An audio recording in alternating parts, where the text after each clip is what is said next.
All right, we are right at 10:30, so good morning to everyone. Hello, welcome to Understanding the Student Experience, Clearing the Path to Completion through the Lost Momentum Framework.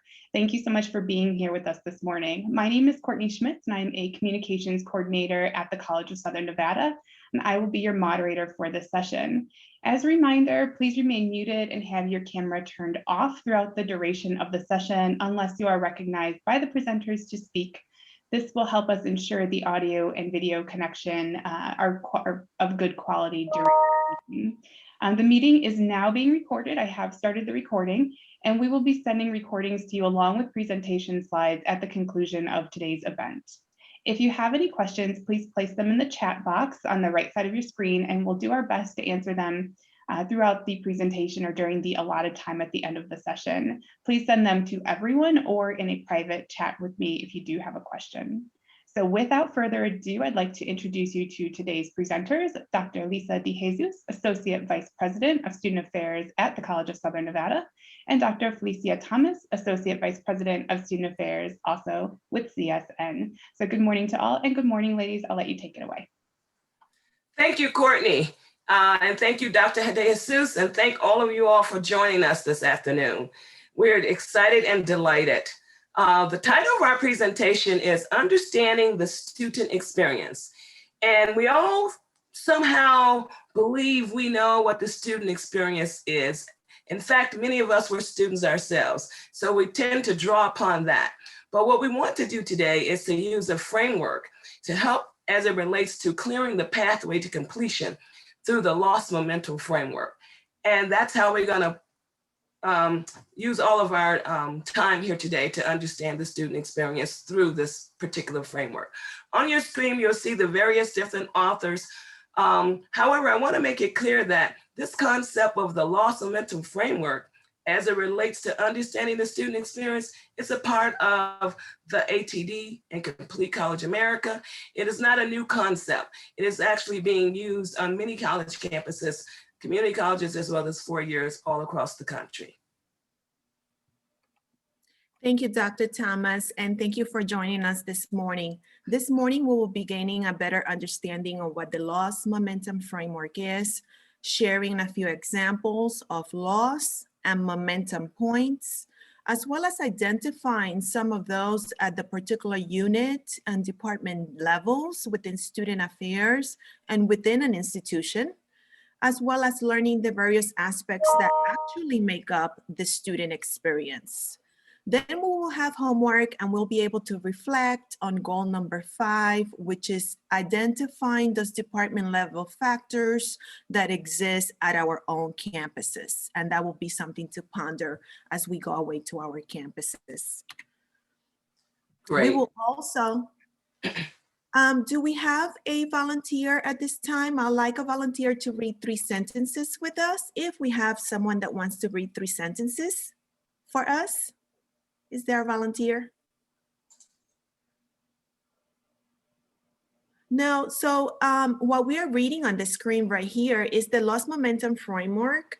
It's an organizational tool for mapping the path to completion for our students. In creating the Lost Momentum Framework, the Completion by Design initiative identified components that are universal to almost every student's experience with post-secondary education. The process then resulted in pinpointing 5 phases that all students move through.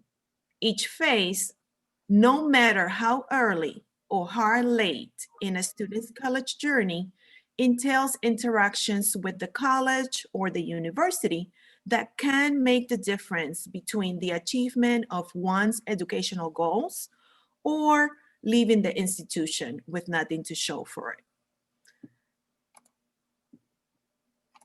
Okay. The 5 phases of the Lost Momentum Framework particularly are connection, entry, progress, completion, and transition.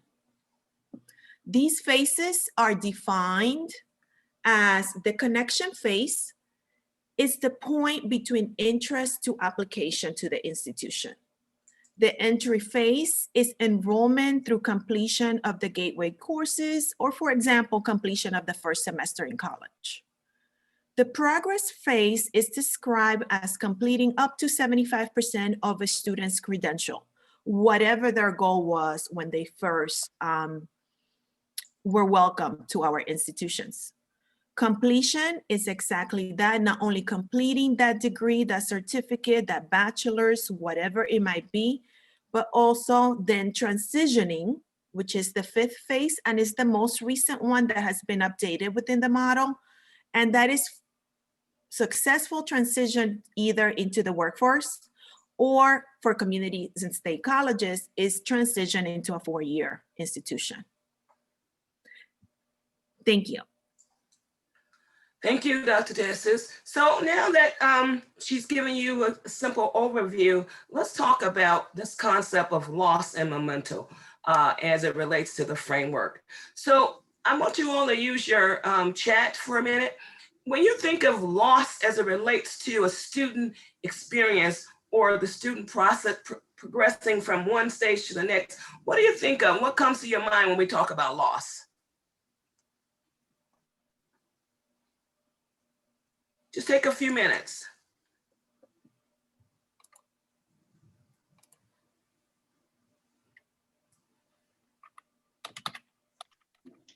All right, we have dropouts, stopouts, dropping classes, loss of motivation, deficits, poor retention, life grades motivation, lack of motivation, dropping out, loss of credits, loss of progress, lack of support. Those are the things being mentioned in the chat right now. Okay, great. And I want to say thank you for mentioning those things, because in fact, all of you all are correct. In some cases, there is a right or wrong in this sense. And that loss really, as it relates to the loss momentum framework, as it relates to the student experience, are really those junctures at which a student often either delay or decide to not continue with their post-secondary education. And it could be for any of those reasons that you have stated. But the reality becomes there's a delay or a lack of completion. Those things that tend to distract or prevent or are have a significant impact on the lack of completion of a degree or a certificate. Now, let's look at the same concept as we move to momentum.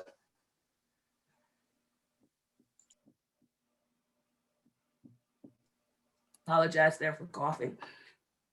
But same thing here. What do you think here? Just like I said earlier with the loss, what do you think are some of those things or aspects of a student's experience at the 4-year or 2-year institution, because we know we have both of them in the audience, that in fact is associated with the student's memento or student's progress or movement? Put those in the chat too, please, and Courtney will read those out. Here we've got graduation, having a sense of achievement, excellent support systems, confidence, family support, having success in their classes, celebrations, passing grades, making connections, completing assessments. Okay, great. And once again, everyone is pretty much correct. Those memento points, in fact, are those activities or interactions that we as, because when we say the institution, certainly we're not talking about the physical building or the structures. We're talking about those people and like ourselves who are involved and work at various different levels and aspects of the institution. So memento points are in fact those interactions that the institution has that facilitates and or encourage the completion of a degree, certificate, and achievement of a student's goals, as well as transferring to in community colleges, transferring to a 4-year, or in a 4-year, going beyond into a graduate or professional education and or the world of work. So thank you very much. That is in fact what we understand as the loss of mental framework.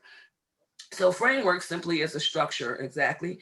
And as I showed in the very beginning, the loss of mental framework is really rooted in completion by design work. All of the work, if you read any of the work on completion by design, then you're connected with the concept. And we will put in the chat, at the end of our chat, a white paper that you can follow as you would continue to want to start learning more and more about this concept of the loss of mental framework.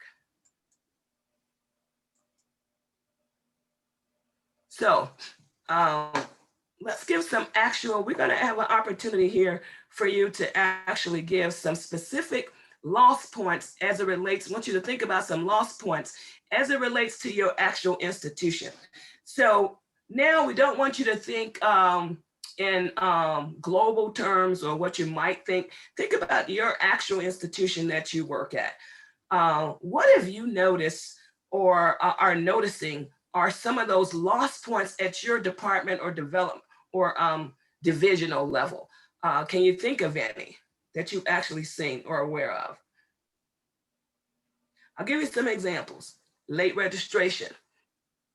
Some colleges do not offer late registration. Some do. Some colleges have a concept. I know NG has a concept of access credit. Students having SAP. These are all lost momentum points in that it may impede a student's ability to move forward in their career. Can you think of any others? Sometimes technology or the shortness of not having the most recent and current technology to provide our services to students is certainly a lost momentum point. And many of us do not keep current with technology.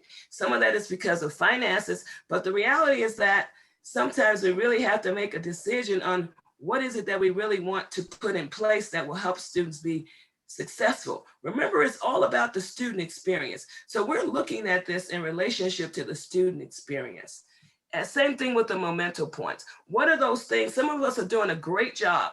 And so I wanted you to all to think of, look at those things that you're doing a great job at right now as it relates to your departments.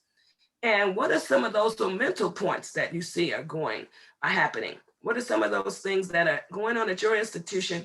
And quite frankly, I encourage people to spend time talking to other people at other institutions as well, because there may be some things that we just haven't thought of at our institution or department level that really are going on. That's really a great momentum point, helping students move and progress through their degrees, that we really should be sharing, not in a braggadocious type of manner, but certainly sharing with other institutions and other departments.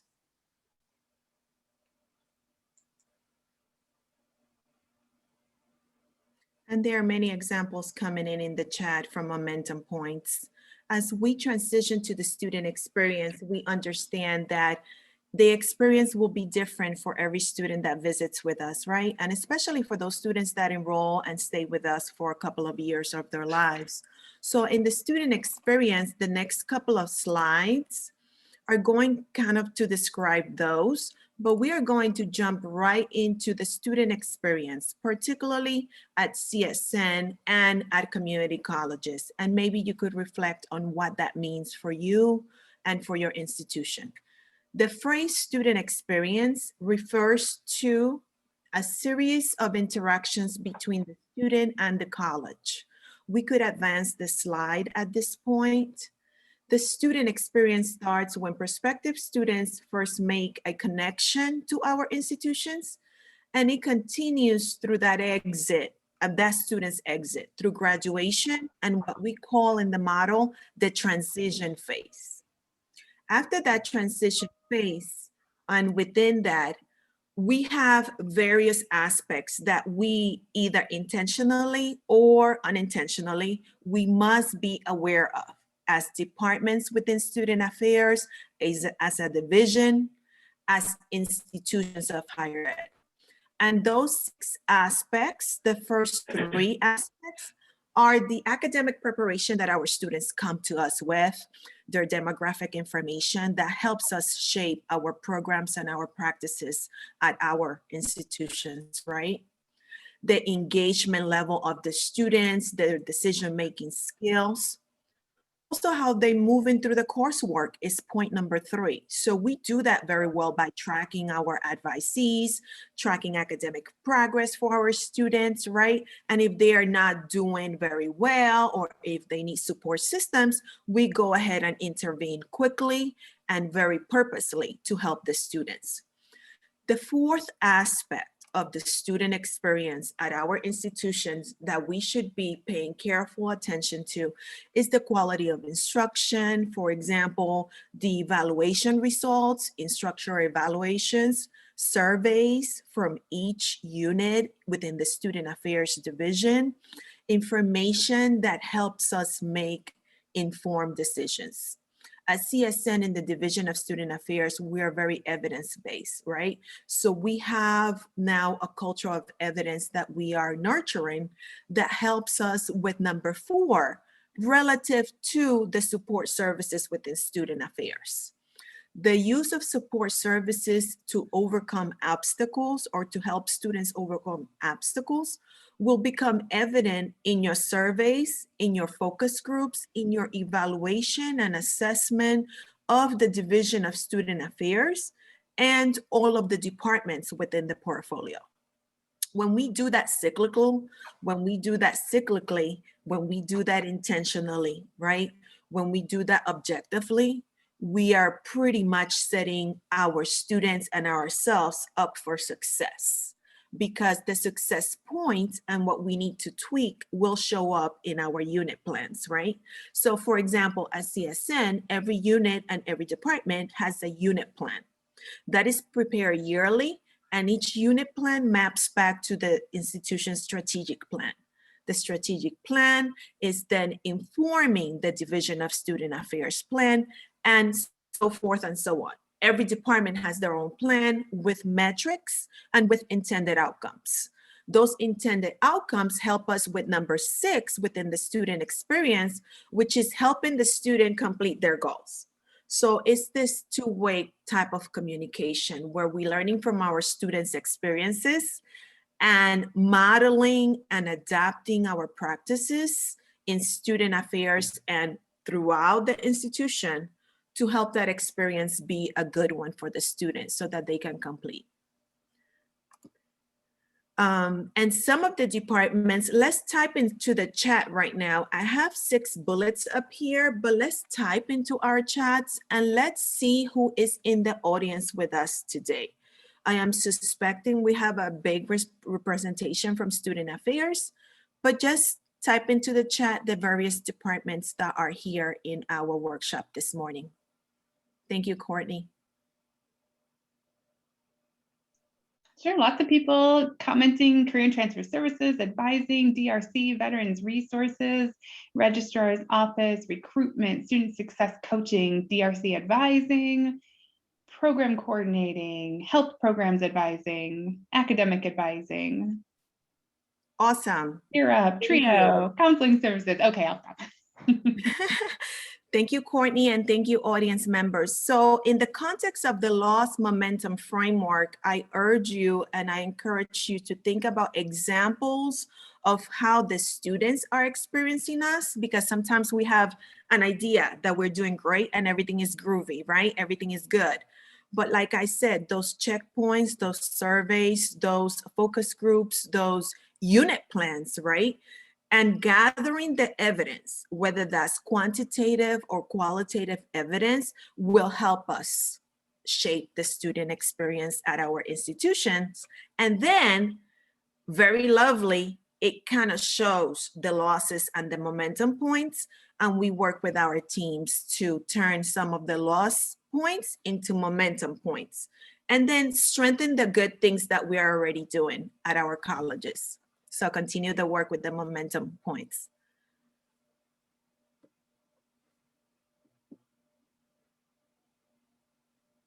I believe you're muted, Dr. Thomas.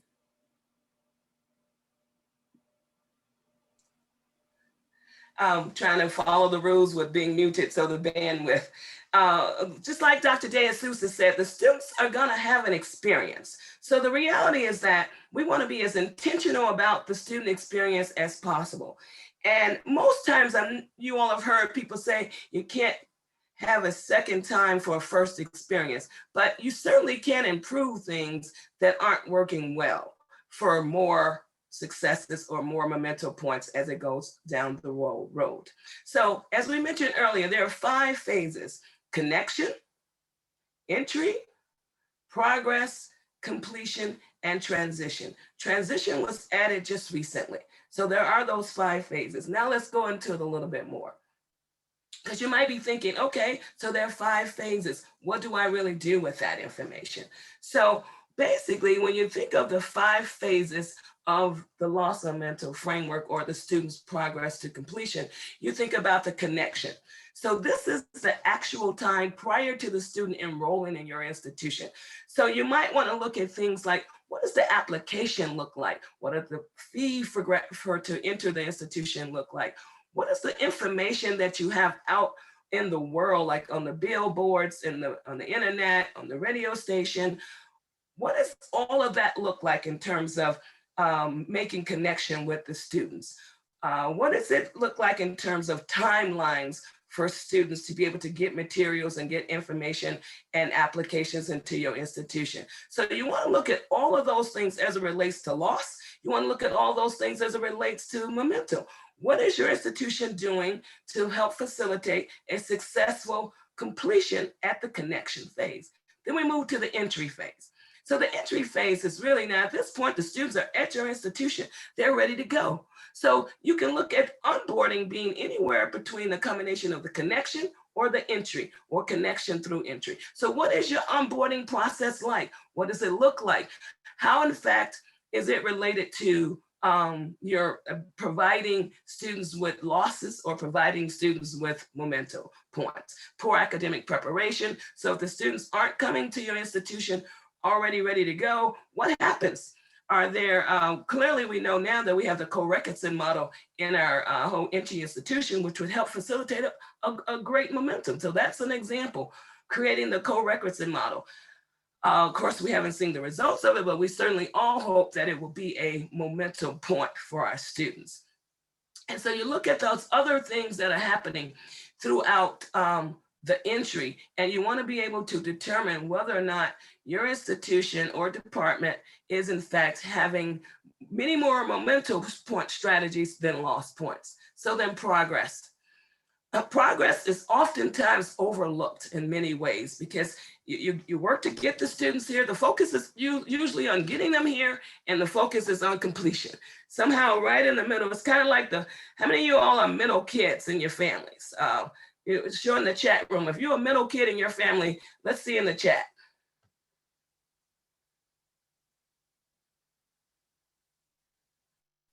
Okay, so it's like being the middle kid. It's important, but the reality is that there's so much focus on having a baby, and there's so much focus on like those big events, graduation, getting married, and various on and on and on. And sometimes right in the middle, the middle stuff gets left out. But the middle piece of the loss momentum framework is critical. It's one of the most critical pieces as well, because in fact, it is the time when we want to ensure that students are making progress toward their area of study. It is the time we want to be able to check in with students to ensure that they've selected a major and they're moving towards those majors. It is in fact the time we want to look at the academic offerings. What are the courses that we're offering to students? Do we have the right amount of courses that we're offering to students? Do we have the faculty teaching these courses? Are the courses offered at the right time for the students?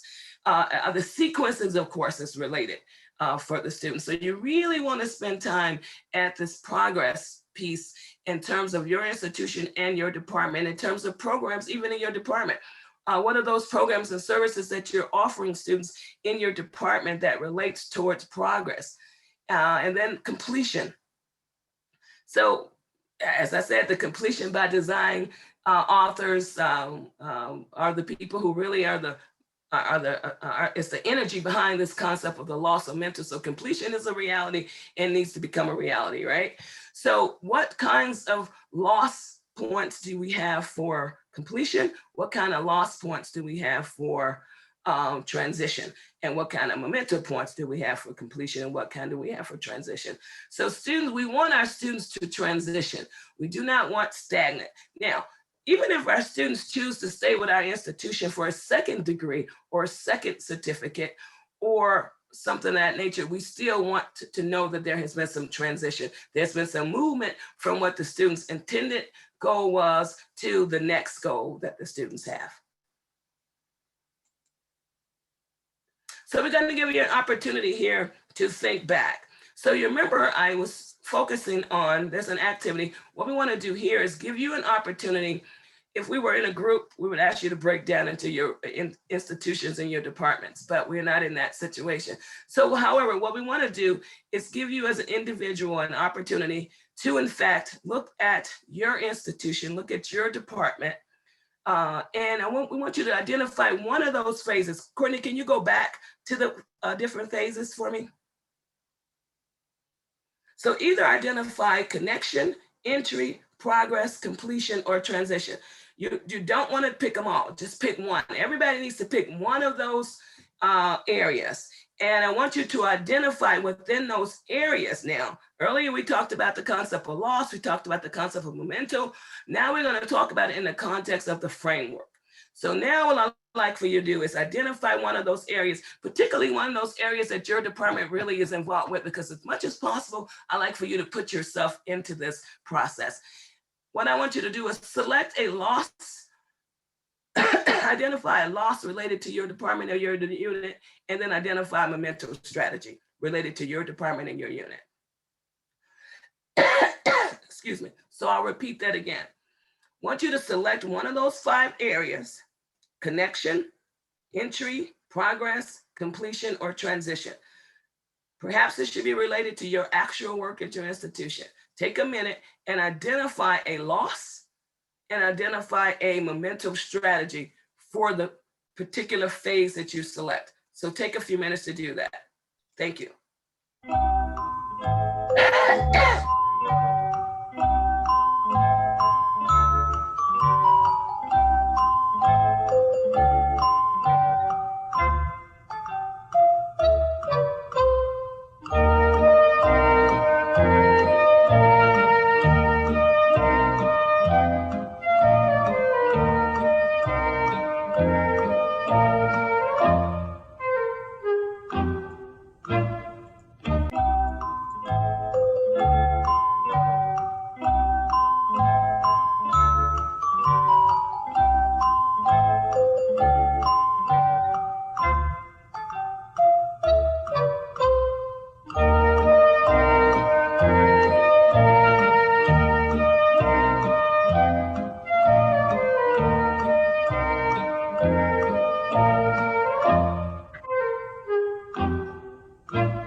Okay, great. Thanks for the lovely music, Courtney. So hopefully you all had an opportunity to actually do that, because that's going to be what's important. Does anybody like to share? We'll take a few minutes and then you can share in the chat. What was that experience like for you? You don't have to necessarily share your answers on things that you put. Just what was the experience like to think of it in that way as it relates to the framework? Anybody want to share in the chat? Or for this exercise, if they want to, they could unmute themselves and participate in the dialogue. Oh, yeah. Yeah, that's true too. Thank you for reminding me, Dr. Dasis. Sure, anybody want to share? Unmute yourself and go for it.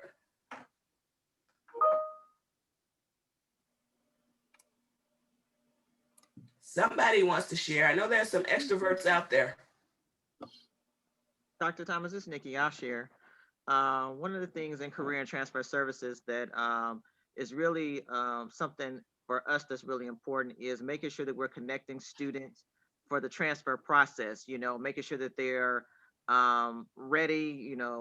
We've created a checklist to try to get them going. So what we have learned over the last few years that a lot of students don't take advantage of it. So what we've done this year is created a lot more events to really talk about transfer, to really encourage students to follow the checklist and to also make those points of contact before they get their degree. So that's what we're doing in career and transfer. Thank you.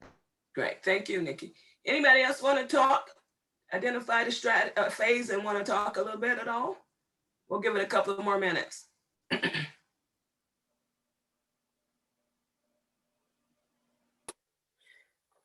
Good morning, this is Vishal. I can go. We're working on the transition of onboarding process at CSN. We tend to get plenty of applications and then trying to convert those into actual enrollment. So we're taking a look at where we're losing that momentum from students that will be applying and they're fired up, they apply to school, and then the actual process of the onboarding for a student to get enrolled at CSN could be creating some barriers, and we're looking at how we can create a smoother transition into matriculation here at CSN. Thank you. One more person. We'll take one more comment. Are there comments in the chat, Courtney? We do have two comments in the chat. We have one from Ruth at UNLV who comments about the realization that we are moving in the right direction. And another comment says there's a transition in the loss of vocational credits, but on the momentum side, the NSHE common course numbering is positive. Yeah, and that really takes us right into the next, that particular comment takes us right into our next concept here. And the next concept, in fact, is underlying factors. So this is really, really important. In fact, you should look at what are the policies, practices, programs, oftentimes individuals, we have control over there. Processes, oftentimes as individuals and departments, we have some control over that. But when you really want to understand the student's experience from that big, broader picture, you want to ask yourself, what are those policies? Whether they're set by the department or set by the college, set by the state, the district, or whatever. Examining every year, you should go through a process of examining those policies, or at least having some input into those people who are making the policy. And see, are those policies designed to not have the student move forward, or are they designed to have the student move forward? So in order to know that, sometimes you got to be able to get some data, right? And take the data and compare the data back to the policies. Same thing with the practices. What are those practices that we're doing? And oftentimes I find that people get confused about what a policy is and what a practice is. So you really got to make sure you understand the difference between a policy and a practice. You also have to understand who set the policies, because you have to influence somehow those people who are setting the policies. And oftentimes that's with data, but you have to influence and you have to give some results of policies that just are not working, or practices that are not working. And when we say not working, we're meaning in terms of the loss of mental framework, those things that are not helping students from the beginning to actually transitioning.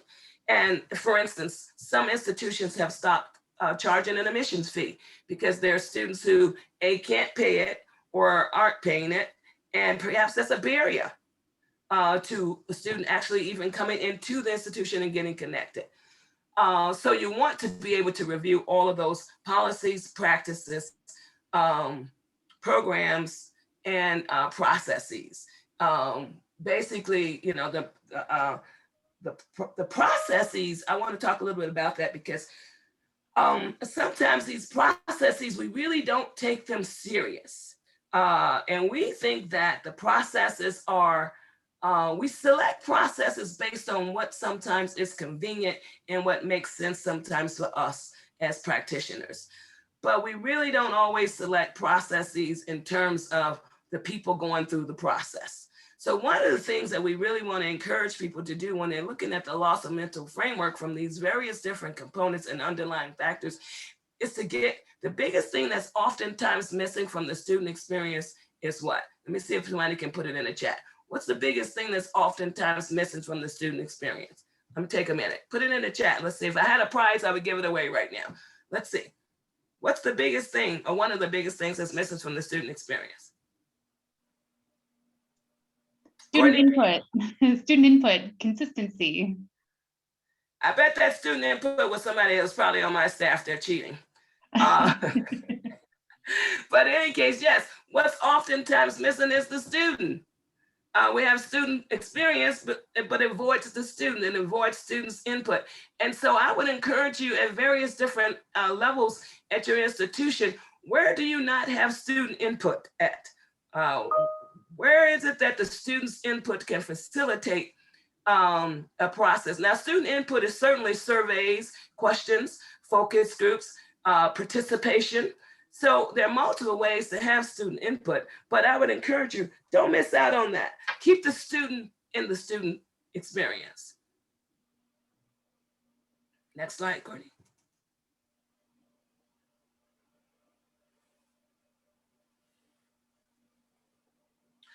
So it's so important that that you think about and always keep in mind this whole thing about what is your role in it. It's so easy to pass it on. So you might say, well, I don't set policy.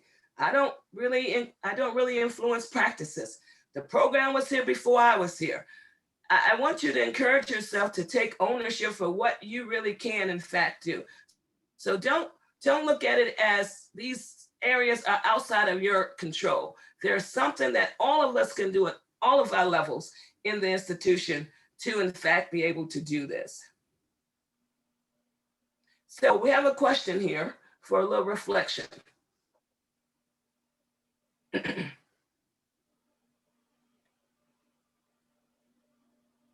don't have to answer it, just want you to reflect. Dr. DeJesus, were you going to say something?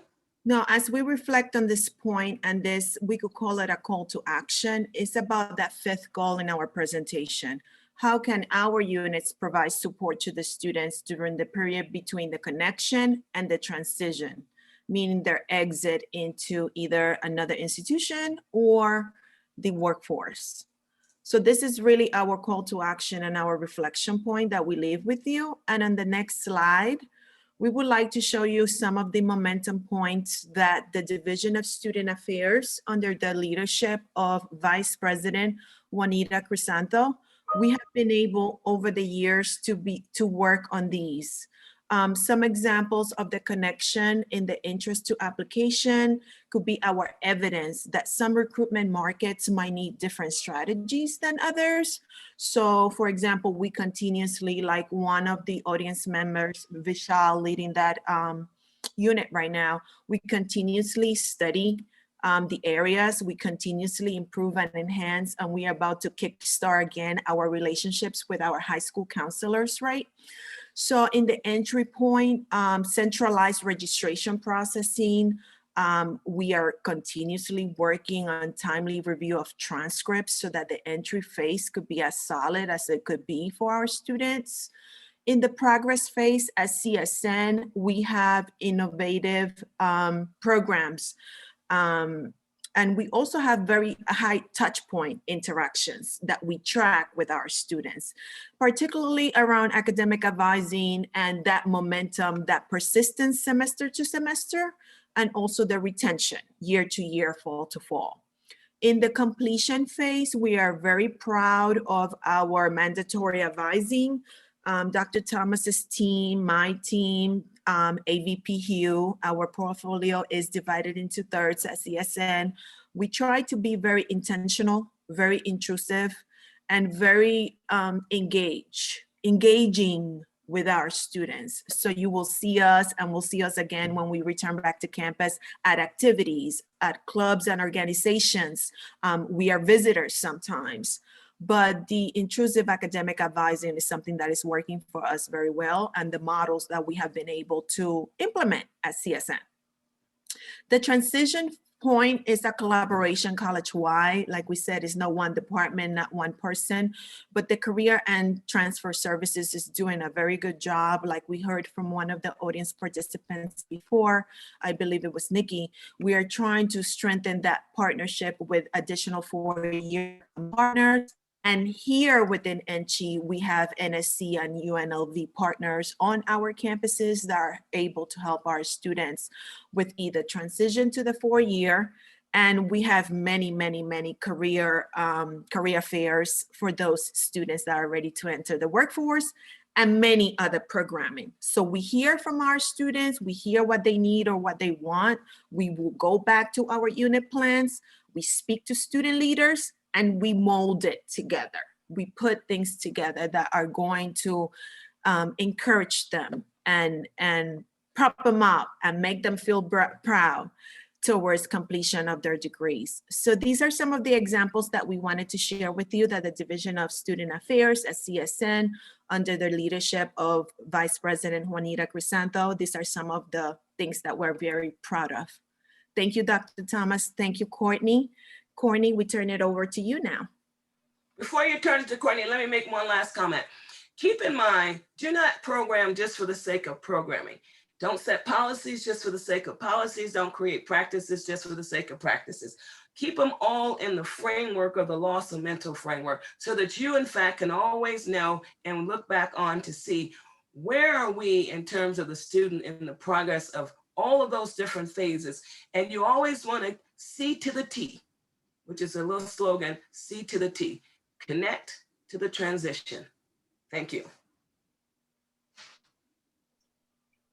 All right, thank you so much, Dr. Thomas and Dr. DeJesus. So we will take any questions that you have in the chat for now. We only have about 8 minutes left before the session ends. So if you do have questions, feel free to place them in the chat, or you can unmute yourself and ask that question verbally if you so choose.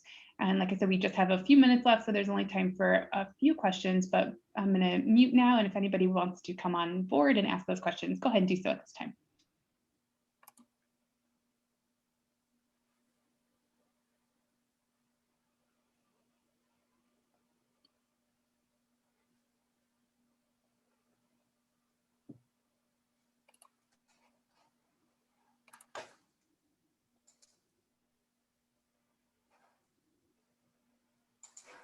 Is the lost momentum framework, you could type this into the chat, what you have learned this morning in the small time that we have, is this something that you could pick 1 or 2 nuggets of information and take back to your institutions? Do you think you have learned something new, 1 thing or 2 things that you could use with your students and your teams?